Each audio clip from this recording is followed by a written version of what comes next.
नारद ग्रहसमद गौरी पुत्र की आज्ञा स्वीकार करते हैं। तारक पुत्रों की आत्माएं ग्रहसमद के शरीर से त्रिपुरासुर बनकर जन्म लेती हैं। गौरी पुत्र की लीला से अनजान नारद तारक पुत्रों की आत्माओं को खोज रहे हैं।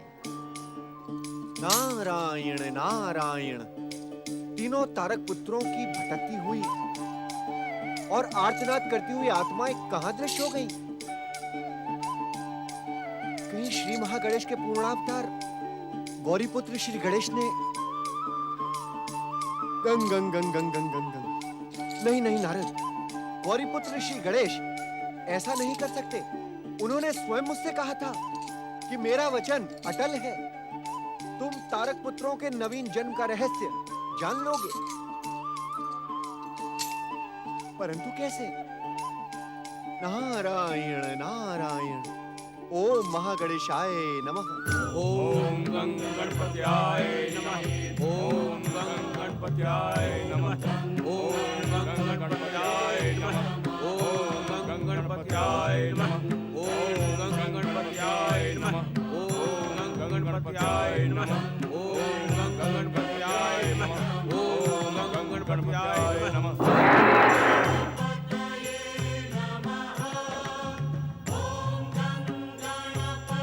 नारायण नारायण।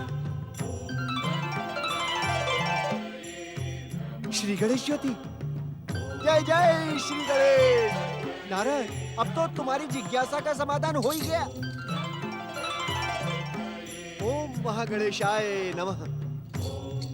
हे विघ्नहर्ता गौरीपुत्र श्री गणेश, जब मुझे आपकी परम पावन ज्योति के दर्शन हो ही गए हैं, तो अपने साक्षात दर्शन देकर मुझे धन्य करें प्रभु। साक्षात दर्शन पाने के लिए आपको तनिक प्रतीक्षा करनी होगी देवर्षि। प्रतीक्षा मंगल मूर्ति। देवर्षि, इस समय मैं अपने भक्तों की आराधना से आकर्षित होकर जा रहा हूँ। हे मंगल मूर्ति, मैं भी तो आपका भक्ति हूँ। यदि आप मेरे भक्त हैं, तो आपको भी दर्शनों का अधिकार है देवर्षि। ओम श्री गणेशाय नमः। प्रभु, आकाश में तीनों तारक पुत्रों की भटकती और तड़पती हुई आत्माएं अचानक न जाने कहां दृश्य हो गई। मैं तो उन्हें खोजते खोजते निराश हो गया हूँ। ओम गं गणपत्याय नमः।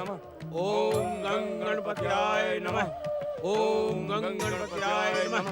ओम गं गणपत्याय नमः। ऋषि ग्रहसमद, गौरीपुत्र, किंतु ये ऋषि ग्रहसमद के साथ अनजाना व्यक्ति कौन है? मैं तो इन्हें पहली बार देख रहा हूँ।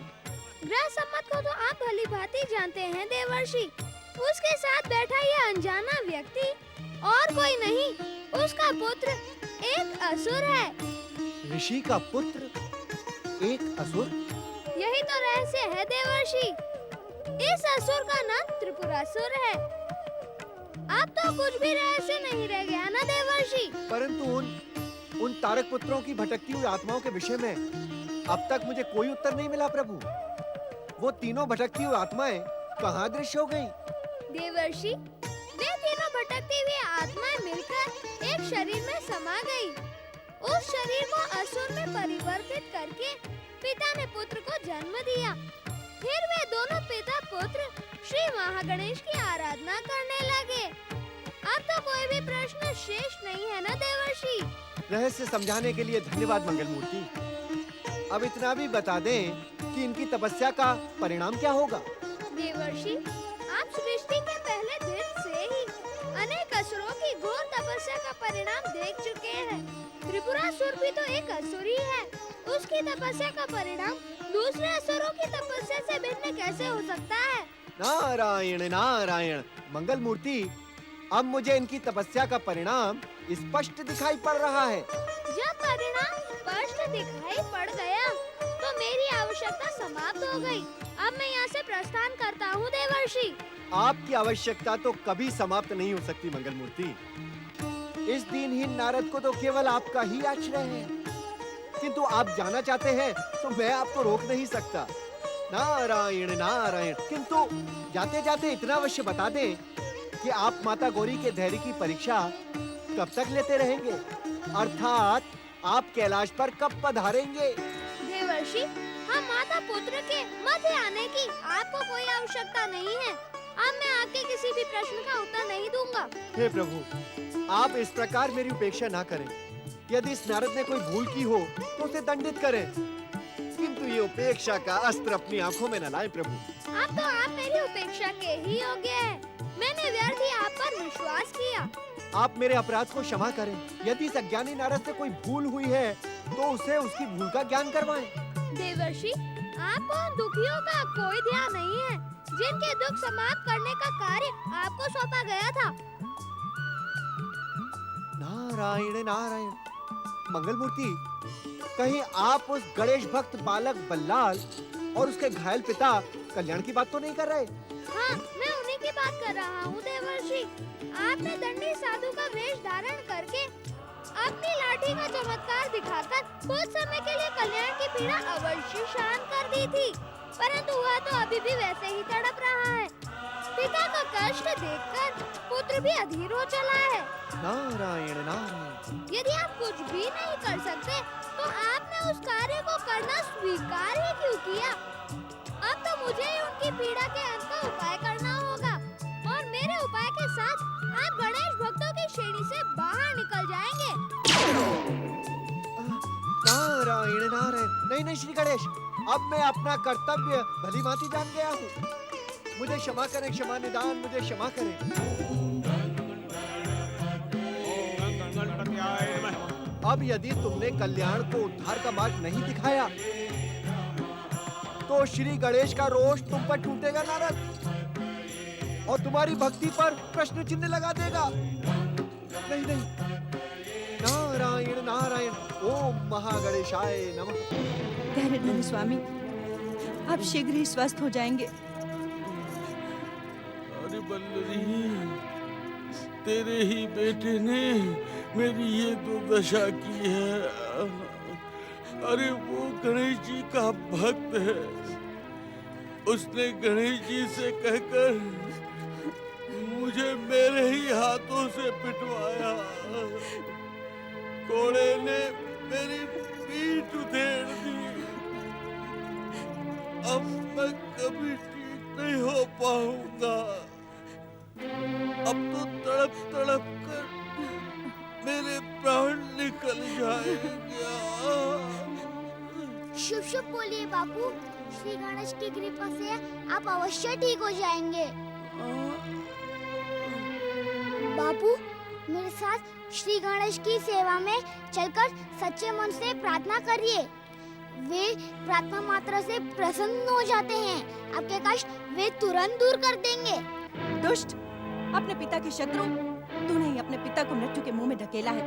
मैंने तुझसे कहा था ना कि फिर कभी अपना मुंह मुझे मत दिखाना। फिर क्यों आया अपना ये काला मुंह लेकर? जा, चला जा यहाँ से।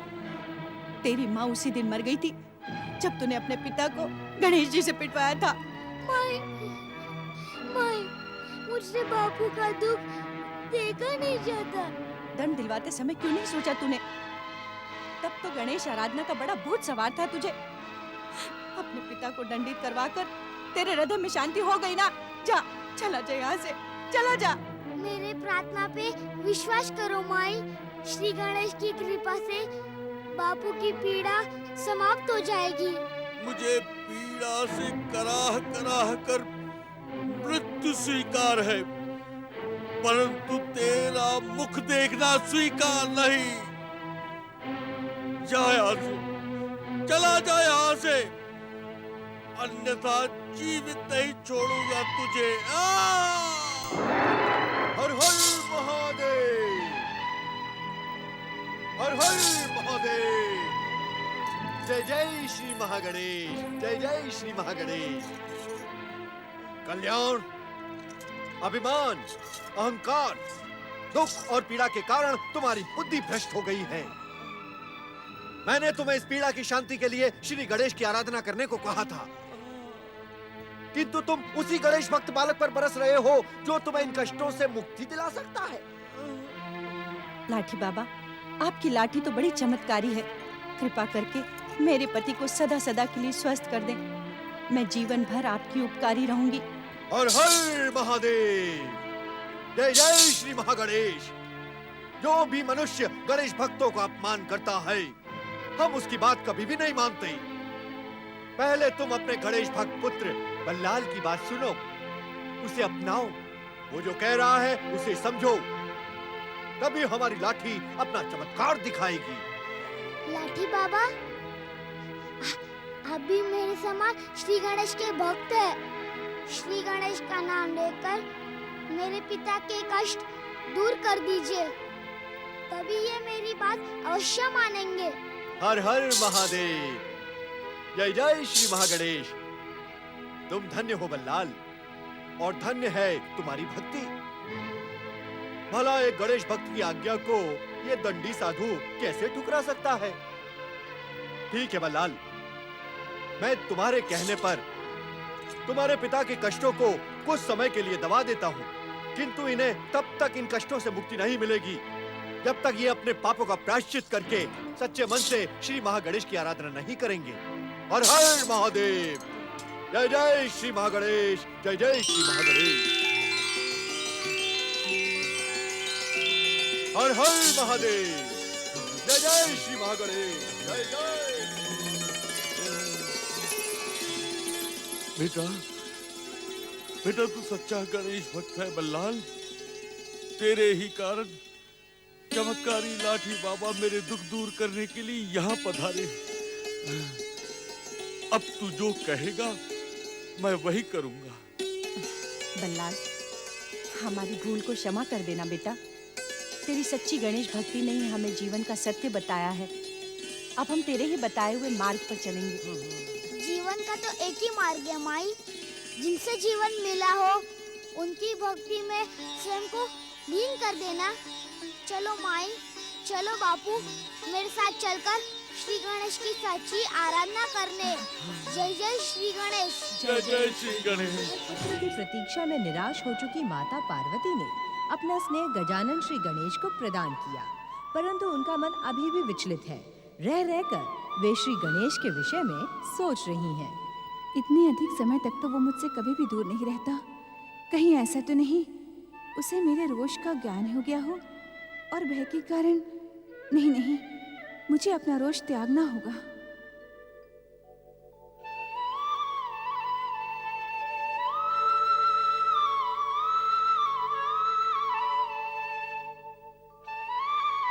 माता, माता, आपका ध्यान किधर है माता? क्षमा करना माता, आज आपके इन खोए खोए मोदकों में वह स्वाद नहीं है जो सदा रहता है। नहीं नहीं पुत्र, मैंने ये मोदक भी उसी स्नेह से बनाए हैं जैसे मैं गौरी पुत्र के लिए बनाती हूँ। बनाए तो आपने अवश्य ही उसी स्नेह के साथ है, परंतु स्वाद वैसा नहीं है। जानती हो क्यों? क्यों? क्योंकि भोजन का स्वाद तो भोजन कराने वाले के स्नेह से ही बढ़ता है। आप न जाने किन विचारों में खोई हैं।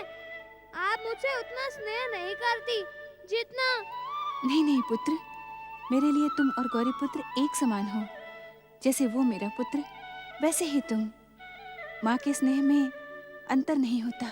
ये तो मैं भी जानता हूँ माता कि माता के स्नेह में अंतर नहीं होता, परंतु समय में तो अंतर होता है।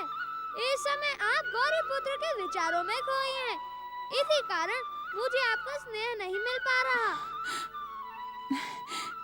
नहीं गजानन, नहीं। ओम नमः शिवाय, ओम नमः शिवाय, ओम नमः शिवाय, ओम नमः शिवाय, ओम नमः शिवाय, ओम नमः शिवाय, ओम नमः शिवाय, ओम नमः शिवाय। अरे गौरी पुत्र श्री गणेश, आप अचानक अदृश्य कहाँ हो गए थे? मैं तो अपने स्थान पर गजानन को छोड़ गया था। क्या तुम्हें इसका ज्ञान नहीं है नंदीश्वर? मुझ में और गजानन में अंतर ही क्या है? अंतर तो नहीं है गणपति। अंतर तो नहीं है का क्या अर्थ? तुम सब और माता पार्वती क्या मुझसे और गजानन से एक समान स्नेह नहीं करते? उत्तर दो, करते हो कि नहीं? भगवान भोलेनाथ मंगल मूर्ति श्री गणेश की गौरी पुत्र, तुम अभी अभी नंदी से कह रहे थे कि तुम में और गजानन में कोई अंतर नहीं है। सत्य ही तो कह रहा था पिताश्री। हम सब तुम दोनों से समान रूप से स्नेह करते हैं, परंतु कहते कहते आप रुक क्यों गए पिताश्री? इस परंतु का रहस्य क्या है? इस परंतु का रहस्य तुम भी तो जानते हो।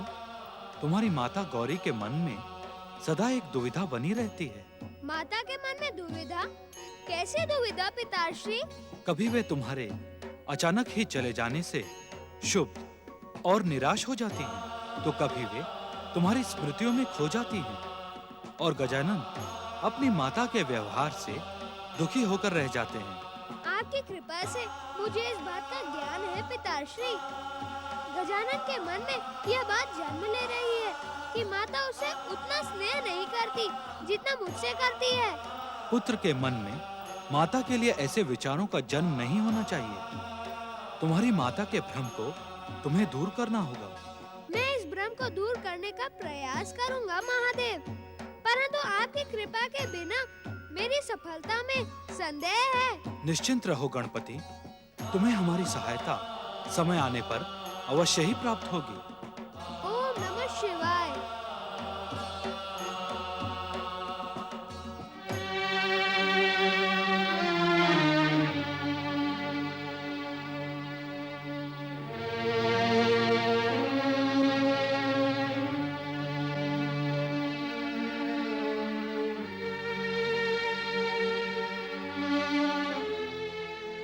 तुम्हारे विचार को प्रमाण भी मिल गया गजानन। तुम्हें माता का वैसा स्नेह नहीं मिलता जैसा गौरी पुत्र को मिलता है। माता बार बार गौरी पुत्र के विचारों में खोकर तुम्हें मोदक खिलाना ही भूल जाती है। इन्हें मेरी भूख का तनिक भी ध्यान नहीं है। मैं यहाँ मोदक की आस में भूखा बैठा हूँ। चाहूँ तो अपने हाथ से मोदक खा सकता हूँ, परंतु खाऊंगा नहीं। माता की उपेक्षा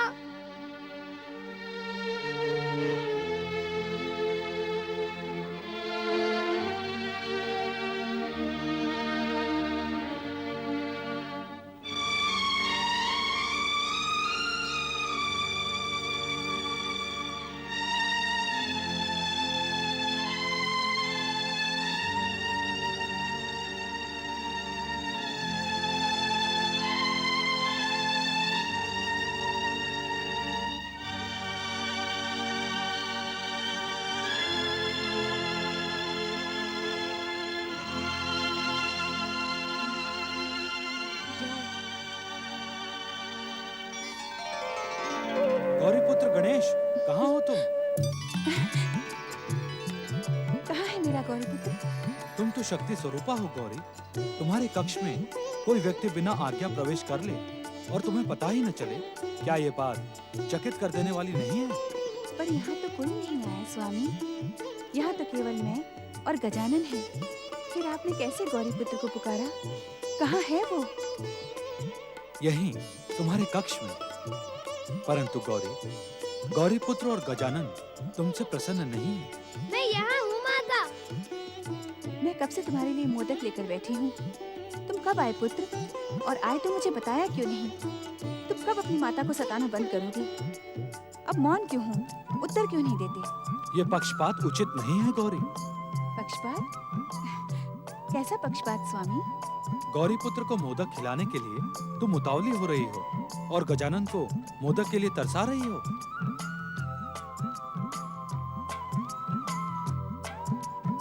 मैं गजानन को इसलिए यहाँ छोड़ गया था माता कि आपको मेरे जाने का दुख न हो। गजानन तो मेरा ही प्रतिरूप है, परंतु मैंने भी गजानन के साथ कोई भेदभाव नहीं किया। पक्षपात का तो कोई प्रश्न ही नहीं उठता। मैं तो इसे ही मोदक खिला रही थी। केवल मोदक खिलाते खिलाते तुम्हारे विचारों में खो गई। माता, अब तो गौरी पुत्र आ गए हैं। अब आप अपने हाथ का मोदक इन्हें खिला दें। नहीं माता नहीं, मुझे क्षमा करो। गजानन की तृप्ति के बिना मैं मोदक नहीं खा सकता। रोष के स्थान पर स्नेह दिखा रही हूँ, इसलिए हट कर रहे हो ना? क्यों नहीं खा सकते? यदि मुझे खिलाना है तो पहले गजानन को इसी स्नेह के साथ खिलाओ। अब वचन दो गौरी, कि ऐसा भेदभाव कभी नहीं करोगी। आप मुझे ही दोषी ठहराने का प्रयास क्यों कर रहे हैं स्वामी? क्या माता को अपने पुत्र का ध्यान नहीं आना चाहिए? एक पुत्र के ध्यान में दूसरे पुत्र को भूल नहीं जाना चाहिए गौरी। माता अपने पुत्रों को भला कैसे भूल सकती है? अब बीती हुई बातों को भूल जाओ गौरी, और इन दोनों को एक समान वो स्नेह प्रदान करो जो ये दोनों पाना चाहते हैं। अवश्य स्वामी। ये लो गौरी पुत्र, मोदक का भोग लगाओ। ये लो गजानन।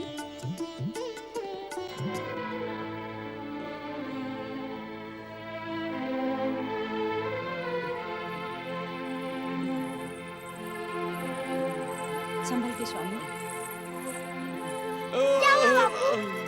बल्लाल बेटे, अब लाठी बाबा के चमत्कार की कृपा समाप्त हो रही है। तू शीघ्रता से मुझे श्री गणेश के समीप ले चल बेटे। हाँ बापू, माई तुम बापू को सहारा दो। आइए स्वामी, आराम से आराम से।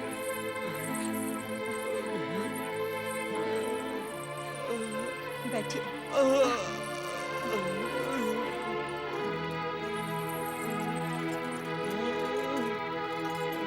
गणेश महाराज वो दयालु है बापू, जो सच्चे मन से उनकी आराधना करता है उसके सारे कष्ट दूर हो जाते हैं। माई बापू आप दोनों मेरे साथ ओम गंग गणपतियाय नमः की पावन मंत्र का उच्चारण करें।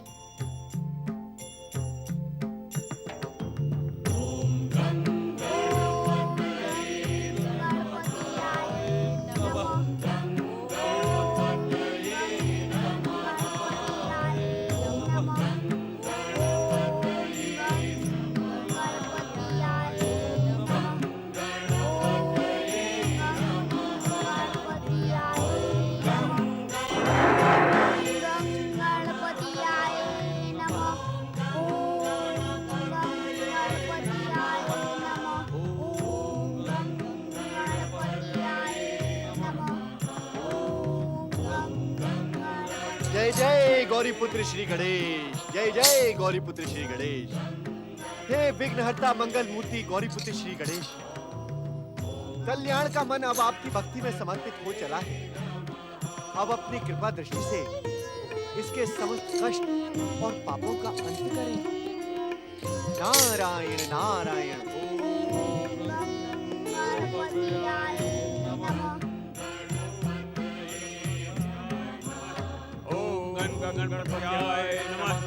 जय जय गौरीपुत्र श्री गणेश।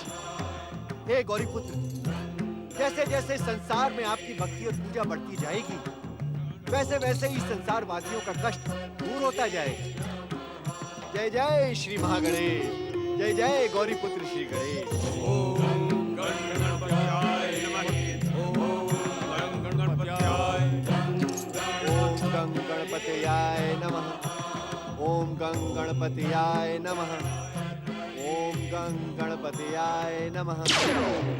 ओम गं गणपतयाय नमः। इनकी आराधना के स्वर्ग तक पहुंच गए क्या देवराज? यदि ना पहुंचे होते देव ऋषि, तो मैं यहाँ उपस्थित ही क्यों होता? ओम गणपतयाय नमः। परंतु ये मैं कैसा विचित्र दृश्य देख रहा हूँ। विघ्नहर्ता मंगल मूर्ति श्री गणेश की भक्ति और आराधना में विचित्रता आप ही देख सकते हैं देवराज। नारायण नारायण। आप मेरी बात समझे नहीं देव ऋषि। देवराज, या यूं कहें कि आप मुझे अपनी बात समझा नहीं पाए। ऐसा ही समझ लीजिए देव ऋषि। मैं श्री गणेश की भक्ति में विचित्रता नहीं, एक असुर को एक ऋषि के साथ तपस्या करते देखकर चकित हूँ। देवराज, जो दृश्य आप देख रहे हैं वो मैं भी देख रहा हूँ, लेकिन मैं आपके समान चकित नहीं हूँ। चकित होने का पर्याप्त कारण होते हुए भी आप चकित क्यों नहीं देव ऋषि? क्योंकि जब एक असुर ऋषि के साथ तपस्या करेगा तो उसे आप देवताओं के प्रहारों का भय नहीं रहेगा। मेरी बात को सुनकर लज्जित ना हो देवगण, ये तो सत्य है। कि एक ऋषि के साथ तपस्या करते हुए असुर पर आप लोग अपनी दिव्य शक्तियों का प्रयोग नहीं करेंगे और उसकी तपस्या बिना विघ्न बाधा के पूर्ण हो जाएगी। नारायण नारायण। तपस्या सफल होने पर श्री गणेश इन्हें वरदान भी देंगे? गंग गंग गंग गंग गंग गंग गंग। ऐसा विचित्र प्रश्न आप मुझसे क्यों पूछ रहे हैं वरुण देव? तपस्वी को वरदान देने की परंपरा से क्या परिचित नहीं है? वरदान में तो ये दुष्ट अवश्य ही स्वर्ग का सिंहासन मांग लेगा देव ऋषि। नारायण नारायण। अग्निदेव, देवगुरु बृहस्पति की पाठशाला में आपके द्वारा सीखी गई सुंदर भाषा को ये क्या हो गया? क्या आपको ये भी ज्ञान नहीं कि भक्त को दुष्ट कहना भक्ति का अपमान है? देव ऋषि, ये भक्त असुर वरदान में क्या मांगेगा? देवराज, इस प्रश्न का उत्तर भी आप भली भांति जानते हैं। आपसे जितना पूछा जाए देव ऋषि उतना ही बताएं। हमारा मार्गदर्शन और हमें लज्जित करने का प्रयास ना करें। बताएं, बताएं कि ये असुर वरदान में क्या मांगेगा? नारायण नारायण। मैं कोई आपका दास नहीं हूं देवराजेंद्र, और ना ही आपकी आज्ञा का पालन करने वाला कोई अनुचर।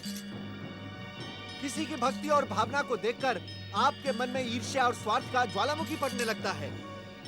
इसका परिणाम आपके लिए सुखद नहीं होगा। सावधान। मुझे भयभीत करने की भूल ना करें देव ऋषि। परिणामों से सावधान वो होते हैं जिनमें परिणामों को बदलने की शक्ति नहीं होती। मैं वज्र धारण करने वाला स्वर्गाधिपति इंद्र अपने संकेत मात्र से परिणामों को बदलने की क्षमता रखता हूँ। वज्र धारण करने वाले स्वर्गाधिपति देवराजेंद्र, आपके परिणाम बदलने की शक्ति को तो हम सृष्टि के पहले दिन से ही देख रहे हैं। पहले तारकासुर, फिर देवांतक और नरांतक, और उसके बाद भयासुर। इन सब के परिणामों को तो आप ही की शक्ति ने। नारायण नारायण। देव ऋषि के पास हम देवताओं के लिए व्यंग के अतिरिक्त और कुछ नहीं है। हमने व्यर्थ ही इनके समीप आकर अपना समय नष्ट किया। हाँ, अन्यथा इस समय का सदुपयोग आप त्रिपुरासुर की तपस्या खंडित करने के लिए करते। नारायण नारायण। पहली बार मैं आपके मुख से अपने लिए सत्य सुन रहा हूं देव ऋषि। देवताओं, हमें तुरंत दुष्ट त्रिपुरासुर की तपस्या खंडित करने के लिए सफल प्रयास करना होगा, अन्यथा हम संकट में घिर जाएंगे। सावधान देवराजेंद्र, सावधान। मैं आपके इस दुष्कर्म में भागी नहीं बनूंगा। सावधान। ओम गंग गणपतियाय नमः। ओम महागणेशाय नमः। ओम महागणेशाय नमः। ओम महागणेशाय नमः। परम देव श्री महागणेश, मैं जानता हूँ कि आप मेरी पुकार अवश्य ही सुन रहे होंगे। मेरे मन में उठती दुविधा का अंत करे परम देव। ओम महागणेशाय नमः। हे परम देव, आपकी इच्छा मात्र से गौरी पुत्र से आकार पाने वाले मुझ गजानन का कार्य अब समाप्त हुआ। मैं स्वयं को गौरी पुत्र में विसर्जित कर देना चाहता हूँ। कृपा करके गौरी पुत्र को ऐसी बुद्धि प्रदान करें कि वे मेरे विसर्जन को स्वीकृति दे। प्रिय गजानन, गौरी पुत्र को बुद्धि प्रदान करने की प्रार्थना क्यों? मेरे सभी अवतार एक समान बल, विद्या और बुद्धि से परिपूर्ण है। परम देव, आपके सभी अवतारों का पुण्य कार्य अकेले गौरी पुत्र संभाल सकते हैं, तो मेरी क्या आवश्यकता? लोक कल्याण के जिस उद्देश्य के लिए तुमने अवतार धारण किया है, उसकी आवश्यकता का निर्णय तुम स्वयं करो गजानन।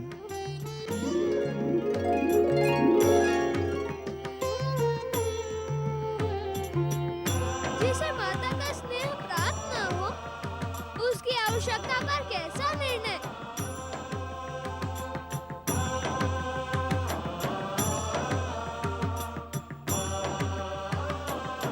गजानन,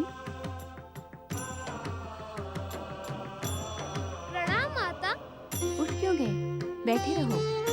मैं तुम दोनों को एक साथ मोदक खिलाने आई हूँ। ओम महागणेशाय नमः। नारायण नारायण। प्रणाम माता पार्वती। प्रणाम श्री महागणेश के दोनों अवतार। ये किसी आवश्यक कार्य से पधारे होंगे, मुझे ज्ञात है।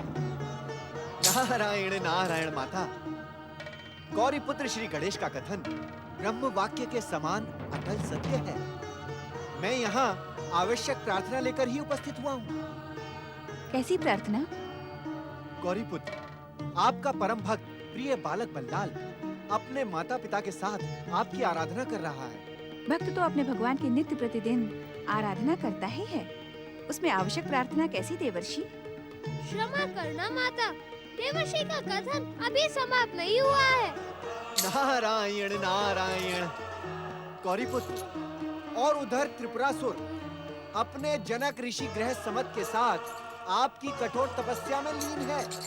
क्या उन दोनों की भक्ति में? नारद मुनि, आपने गौरी पुत्र के दूत का कार्य कब से प्रारंभ कर दिया? मुझे तो इसकी सूचना ही नहीं मिली कि आपने देवर्षि का पद त्याग कर गणेश दूत का पद स्वीकार कर लिया है। माता, देवर्षि के निरर्थक पद और स्वार्थी देव शिष्यों से श्री गणेश का दूत बन जाना नारद का सौभाग्य होगा। परंतु नारद ने इतने पुण्य कहाँ किए?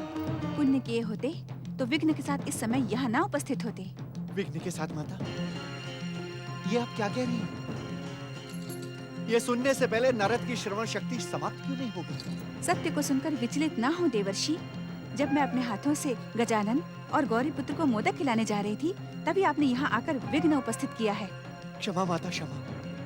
भक्त की पुकार भगवान तक पहुँचाने का कार्य इस दीनहीन नारद का कर्तव्य है। आपका धर्म क्या इतना भी नहीं जानता कि गौरी पुत्र अपनी दिव्य दृष्टि से अपने भक्तों का सरलता से ध्यान रख सकते हैं? अब क्षमा याचना की आवश्यकता नहीं है नारद मुनि। भविष्य में ऐसा विघ्न कभी उपस्थित ना करिएगा।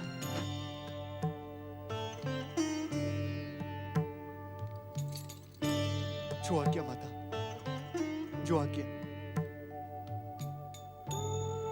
आज आपने नारद को इस सत्य का ज्ञान करवा दिया कि मैं आपका पुत्र नहीं हूं। आपको माता कहना सर्वथा मेरी भूल थी।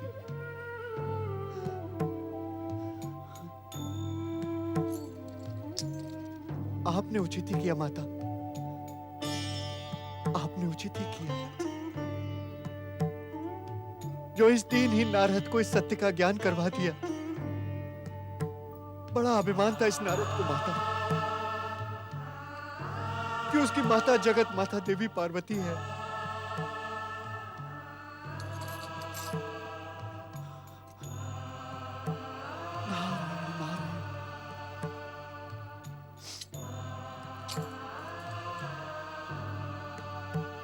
माता को पुत्र की आवश्यकता हो अथवा ना हो,